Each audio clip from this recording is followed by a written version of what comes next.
Five stars. What a dream. Charlie and the Chocolate Factory. I wonder what that's about. Yeah, Charlie and the Chocolate Factory is the story of a young boy. What's his name? Charlie. Oh. Believe that? What does he do? He goes to a chocolate factory. Oh, wow. Yeah. That's it. All right, I can't believe that this is a real thing. It's number 66 on the top 100 musicals ever. It says Jerry Springer the Opera. That sounds great. I feel like that has to be made up, but I'm going to go with it. Actually, it's not what you'd imagine. It's not actually about Jerry Springer, and it's not actually an opera. It's actually about the Maury Show, and it's a straight play. It's just the 10 best episodes of the Maury Show reenacted on stage by Maury himself. He plays every character. Every character. Puppets are involved. Yeah. Joseph and the Amazing Technicolor Dreamcoat is the story of Joseph from the Bible. It is an Andrew Lloyd Webber musical as well. And Joseph gets sold by his brothers because he's like the favorite brother of Abraham. He gets sold? Yeah, they sell him. Shit. They were gonna knock him off, but then they see some passing traveling Ishmaelites, and they sell him as a slave. And basically genocide on a diet. Yeah, it's genocide on a diet. He basically gets like passed around like as a slave from like person to person, so he winds up in service of the Pharaoh, and his power is interpreting dreams.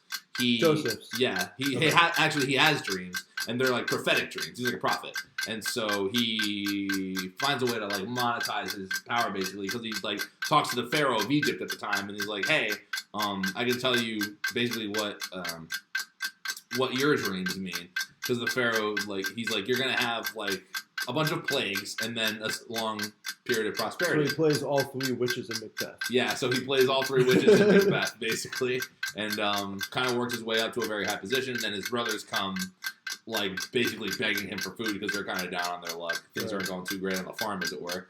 And so he shows them mercy.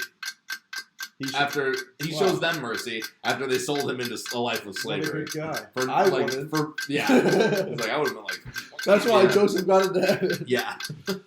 So if you love Christianity but also love theater, go watch Joseph and the Amazing Technicolor Coat and Jesus Christ Superstar. And is Godspell religious or is that misnomer? Basically, we'll go see Godspell then too. See, religious people can also like theater.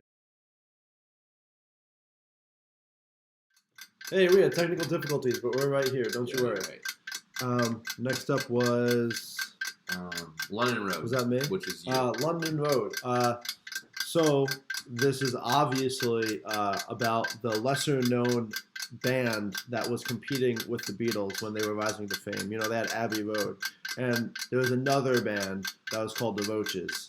And they released the album London Road. And this is the musical that came out of that. Great. You haven't heard of it because it didn't do very well. It performed for half of one night. Yeah. They got on stage and it just didn't as well. So that's London Road.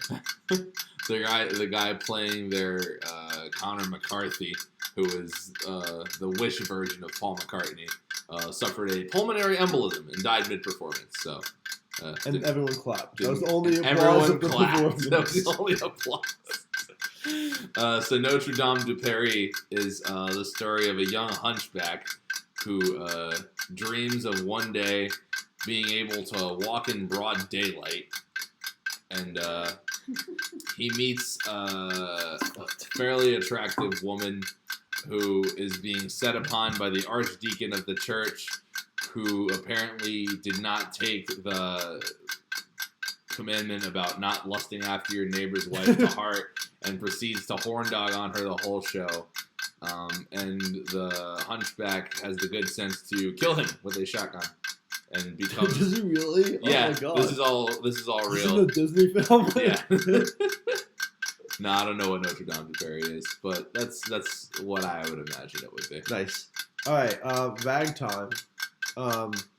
Vag Time is about ragtime music. Cool. Thanks. Shrek is Shrek. Hey, Andy Osborne is in this. Oh, word, yeah. Yeah, Shrek is the story of an ogre who, through some miracle of chance, has to go rescue a princess in place of a Prince Charming type figure. And it turns out that the princess has a curse on her to also become an ogre. And he helps her see that she is beautiful no matter what she's got going on. And they fall in love. And he also defeats Lord Farquaad, who is a very short man and a very bad one. That's true. That's Napoleon Shrek. complex. Yeah, that's Shrek. Farquaad complex. Farquaad. So many of you who don't know theater won't believe me, but there is a popular musical titled Urinetown. I know nothing about it, so I can only assume that it takes place in New York City. Your turn. Sister Act. Sister Act is the one with Whoopi Goldberg in it. Yes. She is a criminal on the run, and she decides that she's going to Be to another. yeah, essentially, she hides in a convent, and she kind of gets to know the nuns that are there, and they start a singing group, and they like go around performing as just like this group of singing nuns, and they do pretty well for themselves. And then the cops show up, so she has to bolt, but the nuns have grown attached to her, so they kind of help her get away. It's pretty sweet. I've got Anything Goes, and Anything Goes is actually 50 Shades of Grey, the musical. Don't see it with your family. Jesus. Sunshine on the Leaf. So, Sounds like an album. yeah, Leif Farrington is a Los Angeles-based freelance reporter. Leaf Erickson. Yeah, Leif Inga Dinga Durgan. And he lives a very lonely life, and he battles with depression, and basically it's his journey to he has a failed suicide attempt, and basically kind of like in that near-death experience sees the light and talks to the ghost of Richard Nixon, who convinces him to keep on keeping on. This is true. No, I don't know what Sunshine on the Leaf is. So I believe it. I gotta check it out though. I want to see what Sunshine on the Leaf is. Singing in the Rain is about about three like famous actors. I think it's the 20s. They do sing in the rain, and they're movie stars. I don't really know if there's any conflict. I don't remember any conflict in the musical. I think it's just some rich people in movies in the 20s singing about being in the movies. I don't really know. I think there's like some slight conflict between like the producers and one of the actors, but like there's nothing like agonizing or political statements or anything. Yeah. It's kind of like when Gal Gadot and all those famous people sang that we're all in the same boat. You know, we're all in the same boat here, guys. That's kind of what Singing in the Rain is like. There's no problems and they're rich. Revolting. Singing in the Rain. Disgusting. American Psycho is the story of Patrick Bateman, who is like a yuppie, but also a mass murderer. Or serial So like killer. a yuppie. Yeah, so like a yuppie. And, it's just basically about his adventures, killing his way through New York and sort of navigating the But he actually kills people, unlike most yuppies who just kills people by not paying them their fair wages. Right, yeah. He just kind of like cuts out the middleman and puts an axe in their head. But, he just kind of like goes more and more nuts and kills more and more people. And The story of Jeff Bezos. he just kind of gets away with it because, like, I don't know. Things are just so hit that nobody really cares. Deanna and I were just talking the other night. We were talking about yuppies, and we said, I don't know if she said it or I said it, but I said the yuppie guppy. And then I said, I feel like I want to write a children's book about classism called The Yuppie Guppy. It's like a little guppy from like a better reef or something. Yeah.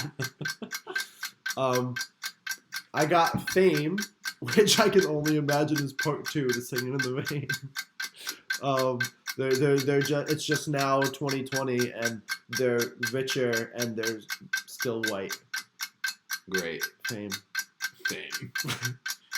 The Commitments, I can only imagine, is about some people who are committed to a psych ward some patients in a mental hospital or mental institution. I forget what the preferred nomenclature is, but they start a hardcore punk band called the Commitments, and sort of learn to cope with their mental illnesses through music, and it's just kind of a nice coming of age film. Fuck, I would see that. Film. A musical, yeah. The coming of age story. I would see that. That would be fun. So Let It Be is a really great one. I got to see this a couple of years ago on Broadway. Let It Be is great. It's actually, if you've seen Frozen or listened to the Beatles at all, it's the following story. It's a following story of Elsa after she's learned to control her powers. It came out before Frozen 2, so it's not it's not part of the regular story. And in between, cool. Yeah. Kind of like when they did Lion King 2.5. This is Frozen 2.5. But instead of Elsa and other characters singing, it's all through the story of the Beatles. So all of the songs are hits by John Lennon, Paul McCartney, and the rest of the Beatles. Yeah. Great. That's Let It Be. Super. Oh, Mamma Mia! I just did Mamma Mia.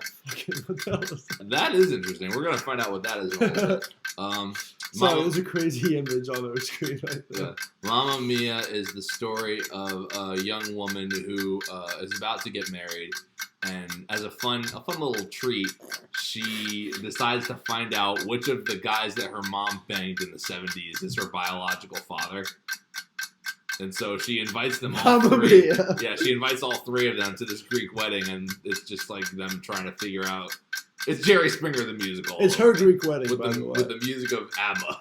Yeah, it's ABBA the musical. Yeah. Mamma Mia. Yeah.